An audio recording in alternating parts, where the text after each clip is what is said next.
Welcome, this is my fourth video, the final video in the collection of videos on the Nielsen Quintet. And this contains just some odds and ends for the bassoonist, a few discussions of fingerings, and then a final discussion of the how to get the low A at the end of the piece. On page 3 at the bottom of the page, you'll find a very awkward passage.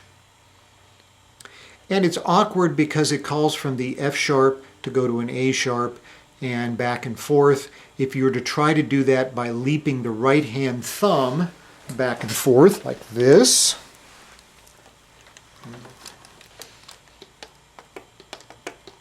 it would not be possible to smoothly do that.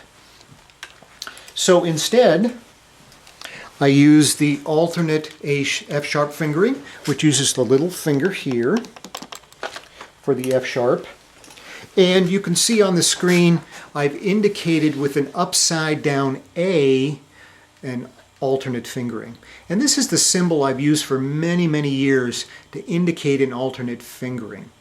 I didn't find in the literature that anyone else had come up with a symbol to represent an alternate fingering, so I just developed that myself.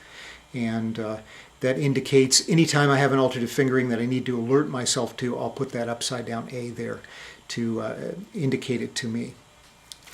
Now on page 4, right before D, there's a diminuendo to pianissimo, and we have to diminuendo to F sharp. That F sharp on our instruments tends to stick out, so I use the muted or the pianissimo F sharp fingering, which you now see on your screen.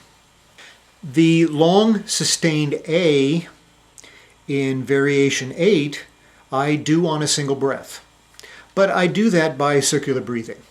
And you can watch one of my other videos that will give you ideas on circular breathing, and I've indicated that on the screen here. I also make use, however, of the pianissimo fingering for A.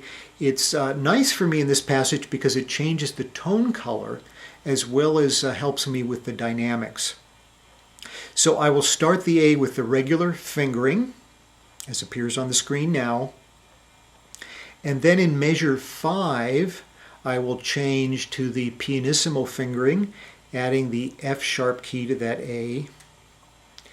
And then as I crescendo at 8, I'll slowly bring that fingering off. Measures 9, 10, 11, 12. I'll take a couple of quick breaths while circular breathing, and then I will have enough air to the end where I again put down the pianissimo fingering. Well, the quintet ends with a fun low A for the bassoon. It's very enjoyable to be able to play that low, and the audience enjoys seeing you put the tube in the end of your instrument. Here's a video about how to construct that tube, and we conclude this video with a performance right there at the end of that movement. God bless you. I hope this has been helpful for you as you play the Nielsen Wind Quintet. Here's my example of the low A extension for the bassoon in order to play the last note in the Nielsen Quintet. I've taken a piece of paper, rolled up paper, and you can see it is roughly about 14 inches in length. You want to make sure you have about 11 inches that stick outside the bassoon bell so you can get that low A in tune. Now I've continued the conical bore of the bassoon.